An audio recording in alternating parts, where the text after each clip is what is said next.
The Alternative Dig Talk. Real issues, real talk. Hi Rogers, can I ask you something? Shoot. What does corruption mean? Well, summarily, corruption is abuse of public power for personal gain or for the benefit of a group to which one owes allegiance. For example, when a public office is abused by an official accepting or soliciting a bribe. By the way, private people can be corrupt too, like bribing police officers to escape fines. Okay. So exactly how does that concern me? Well, do you pay taxes? I guess, yeah. What does that have to do with this? Everything.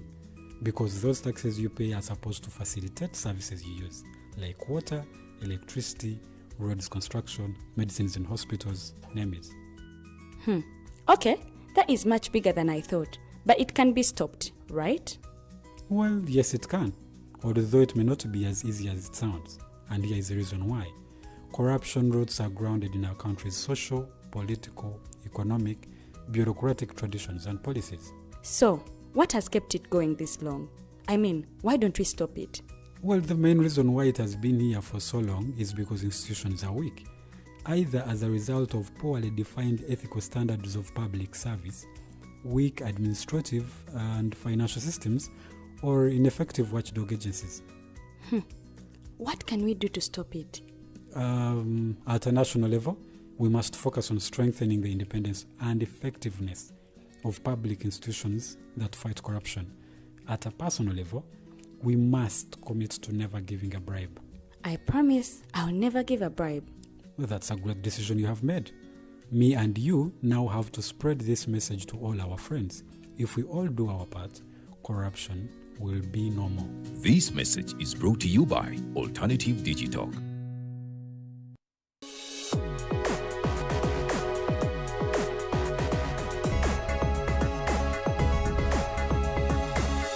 The Alternative Dig Talk.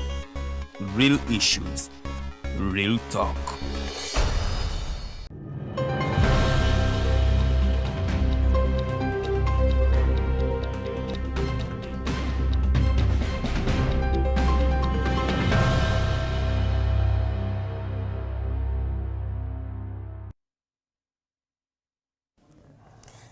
I'm coming to you live from Digitalk TV right here in Lukulinanganda in Kampala district. Ladies and gentlemen, thank you so much for tuning in to yet another insightful and exciting episode of the Mighty Drive Show. My name is Edgar Mathew Karuhanga and I'm always here every particular weekday from 8 to 10 a.m. having a conversation with you, informing you on what are some of the things that are happening in society. And we always do this to help you make an informed decision so that you know what you're talking about, and of course you can understand and analyze, and at the end of the day, make a decision that best suits you. And of course, ladies and gentlemen, today is a public holiday right here in Uganda, and we are celebrating the Uganda Matters Day. Many pilgrims have come all over the country, and of course they have come to remember the people who ultimately gave the ultimate sacrifice, which is their life for something that they believed in. I'll be telling you more about that particular insight. And in other news, the Democratic Party has a new president-elect, and that is none other than Dr. Norbert Mao. Now, Mao is right now, as we speak, the president for the fourth time in the row. What does that mean to the Democratic Party? And of course to the electoral roadmap as we gear up for the elections come early next year. Thank you so much for tuning in at the Alternative Uganda at Digitalk TV. That is where we are streaming live from. And of course the page is Facebook and also YouTube. This morning I'll be joined by Counsel Aaron Kiza, a human rights advocate, and of course one of the lead lawyers or counsels of retired Colonel Dr. Kiza Bestia. We'll be painting a picture of his particular life after incarceration and imprisonment, and of course we'll be looking at the roadmap in the country. How better or how different can our politics be? Ladies and gentlemen, thank you so much. Send your messages, questions, queries, or anything, and I'll be able to get back to you in our subsequent conversations as we continue with the program.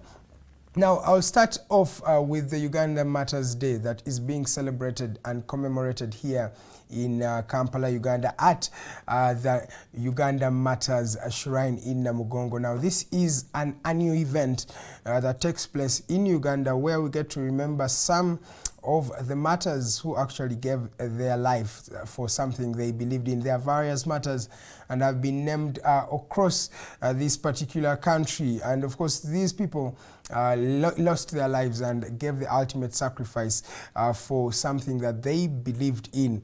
And today, many pilgrims continue to flock the Namugongo Matters Shrine to actually remember the deeds and the power that these people actually held. So I was thinking, as of this morning, many pilgrims continue to flock their way to Namugongo. I saw pilgrims from Kenya, pilgrims from Tanzania have already arrived, and of course pilgrims from inside the country, Uganda, have been moving from various parts, people from Gulu, people from West Uganda, from the central, everybody trying to walk up to the Namugongo Matters Shrine. Now, this action of walking is done every year in remembrance at least of the hardship, or trying to say, let us put ourselves in the shoes of those particular matters. I saw the MP for Buhweju actually also in part of this particular walk. He walked from Buhweju up to Namugongo. So it shows you how many people continue to give their lives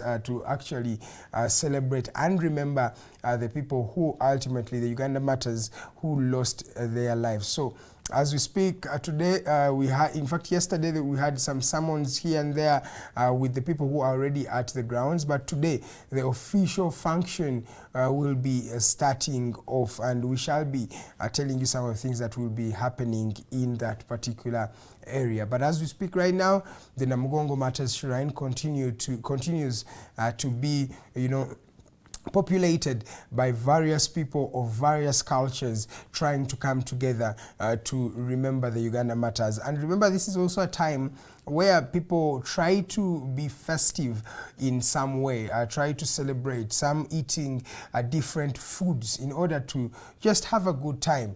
And it is always something that you should expect right there at Namugongo. Security has been beefed up by the Uganda People's Defense Forces. Ironically, we thought it would be the police alone to administer this particular event, but it has been marred, or many people actually have come here, especially the security operatives, the UPDF and the Uganda Police Force.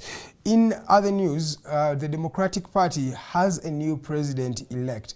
After a successful, or rather eventful and vigorous delegates conference that happened on last week, that was on the weekend between Friday and Saturday, and of course yesterday we got news coming in that Mr. Norbert Mao has been elected as the new Democratic Party. Now, this is the fourth time that Mr. Norbert Mao has been elected to this particular position. Then, as we speak, he is going to be leading Democratic Party for the next 5 terms. Now, this comes at a time when Norbert Mao has been notorious, especially at the political party, of causing confusion and actually outrightly selling the Democratic Party to the sitting government, according to some of his members. They say Norbert Mao went into an agreement with some people, with some leaders, in fact President Museveni, the National Resistance Movement, and his government, and as we speak right now is the sitting cabinet minister for constitutional affairs and justice in the country. Now, this, many people from the Democratic Party believe has actually compromised the sanctity of DP, and many of these people actually left the political party. And some of the people who are fighting from within, one would say, are feeling disenfranchised, as we witnessed on the polling day when some people had to actually withdraw from the race from the candidature of the leadership of Democratic Party. I think Honorable Richard Lumu actually refused or went out of the race for Secretary General. So Siranda actually stayed in that particular race. And some people actually felt that the Democratic Party has not been doing things right. Then also still, in that particular house of the Democratic Party. Not many candidates, especially who took part in the delegates conference, feel that their voice was heard because of the violence or the experience that was marred with a lot of irregularities where we had to see violence break out, and I think Honorable Fred Kayondo was admitted following some injuries and some effects after a scuffle that happened in Mbarara. And some people even raised the point that the ballots were counted from the hotel rooms, which sometimes can compromise some of the results, because as we well know, when you are actually looking at or actually counting the votes, it's done in public or in the public domain. So why actually hide the tallying of the votes in the hotel room? So all these controversies are some of the controversies that were marred or that were experienced as Norbert Mao was coming back as a president of the Democratic Party. I will be telling you some of the things that maybe we shall be getting from that particular story. But as we speak right now, Norbert Mao is the president-elect for the Democratic Party. You are still watching the Mighty Drive Show. My name is Edgar Mathew Karuhanga. It's 8 and of course 10 minutes past that particular hour. Every particular weekday, we are here having a conversation with Uganda. And as you well know, today is a public holiday. So if you are at home, you are supposed to be there and it is okay to rest because it is a public holiday as we speak. Then I'll try to go through some of the different news stories that are happening in the country, and of course I'll be checking some of the leading newspapers to give you some of the feel of some of the headlines that we have this particular morning. Maybe I'll start off with the Daily Monitor that has a couple of stories here. A group of pilgrims from Kenya showing them that they are arriving right here, and of course it's showing the Diocese of Lugazi and how ready they are for the Uganda Matters Day celebrations. Then it is here showing the swearing in of Democratic Party president, that is Norbert Mao. He swore in yesterday. Of course, we also have a story of how salivary gland stones develop, and if you have a challenge there, you can actually check therein. Then an interesting, rather different story is over 20 soldiers in 4 Toyota drones, or what you call Toyota Hiace vans, have raided Wakiso Police Division, beat and detained the district commander SP Esther Kiza and other officers before they fired several bullets at her office and in the air. This is not the first time we are experiencing this phenomenon where soldiers or men, as they have said, wearing military fatigue, actually moving in fact, this was confirmed that they were soldiers. Soldiers raiding police stations. This is not the first time. Recently, we had soldiers raid Lubowa police station, and many of the police personnel there were beaten. In fact, even the onlookers, people who had just come to report their cases, were actually beaten. And also, we had the same case in Wakiso around Nansana, where in, I think, 2022, where some soldiers also raided a police station, broke into it, and actually put out these people that they had detained. So this shows that it's a growing phenomenon in this country where soldiers actually take over police stations and raid them in that particular manner. Very, very sad indeed, but it is what is happening in the country. So that is what happened according to the Daily Monitor. The Wakiso Police Division Police was raided and the officers beaten. Very, very sad indeed to be happening right now or in this generation. But yes, we shall be maybe asking some of the people responsible, especially the UPDF, why this phenomenon of beating people, not only just policemen, they've beaten journalists before in the Kawempe North election. All this is causing a bit of fear and tension among the populace. Then Mr. Tayebwa's remarks come a day after the NIM Vice Chairperson Alhaji Chigongo cautioned party members are acting superior. So Mr. Moses Chigongo, who is the Deputy Vice Chairperson of the National Resistance Movement, came out to show that some people are actually going on independent tickets that's starting to be selfish. And of course, this comes at a time when different politicians have been picking nomination forms from the different political parties. I think yesterday the experience was at the National Resistance Movement. Many people were picking up nomination forms to take part in the election, the internal elections, or what they call the internal primaries prior to the national election. So many people, I saw the Speaker of Parliament, Anita Among, picking her nomination forms. I saw Thomas Tayebwa, Deputy Speaker, also picking. Then I saw Patrick Wakida, he's vying for Kiboku. He also picked some nomination forms. And it was the same story at the National Unity Platform, where various individuals came out to pick nomination forms to be able to vie for different elective positions, especially in the party primaries. So that is happening. The politics, I think, has officially started to politic.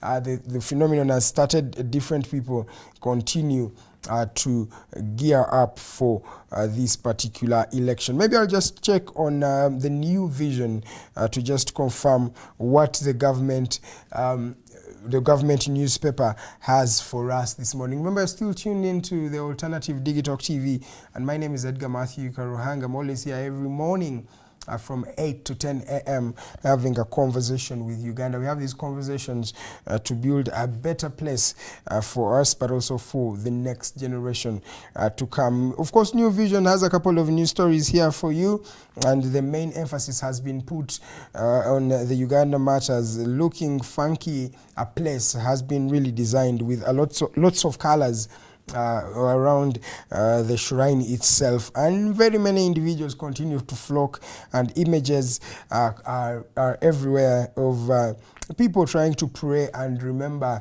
the Uganda martyrs. Then Uganda-Italy relations growing stronger, according to according to Thomas Tayebwa, that Uganda relations with Italy are getting stronger. And of course, the police say they have arrested 13 soldiers over an attack on a police station in Wakiso district. This is what the New Vision is confirming, that over 13 soldiers have been arrested. We are yet to confirm that, but that is what is happening. So Norbert Mao emerges victorious. Those are some of the stories that you'll be finding in today's New Vision. Maybe lastly, the US President Donald Trump and China's President Xi Jinping will likely hold a long-awaited call later this week. So Donald Trump is continuing with his foreign policy, continuing in influencing the world. Remember, he has, in fact, he still is pivotal in what is happening in Ukraine and Russia, what Russia called a military operation, but what became an outright war between the two states. I think Donald Trump has been at the helm of this, telling these two individuals of President Zelensky and President Putin to actually sit back and harmonize some of the things or some of the issues or differences they have as individuals. So it is the same phenomenon. The US president is trying to talk to President Xi Jinping, who is the president of the People's Republic of China, to just confirm that they are at par. Then there is a huge plume of ash gas and rock spewed on Mondays on Italy's Mount Etna. That is on Monday, Europe's largest active volcano. So we still have volcanic eruptions. The last one was in, I think, Nepal.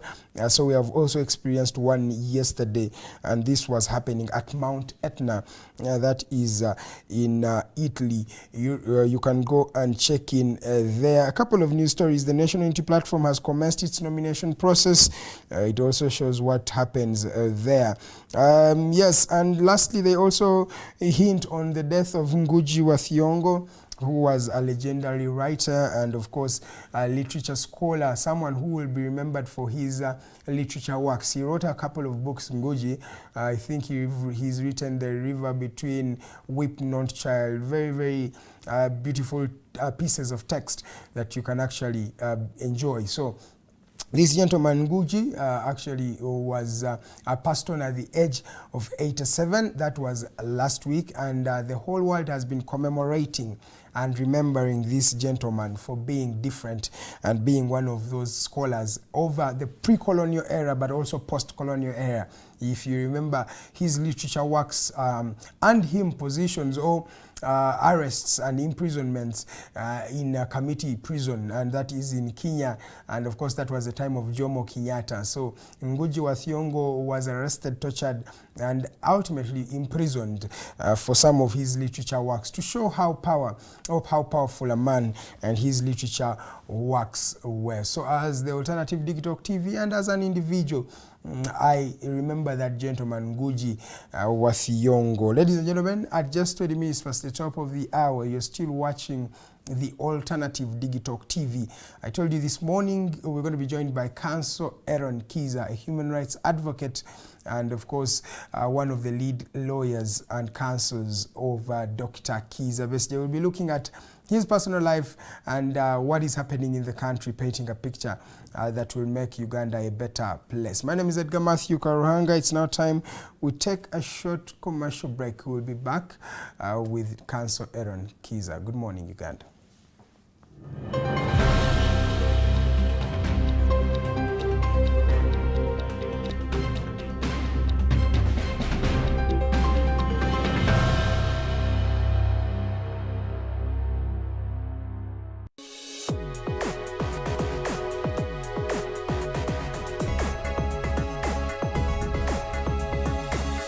The Alternative Dig Talk.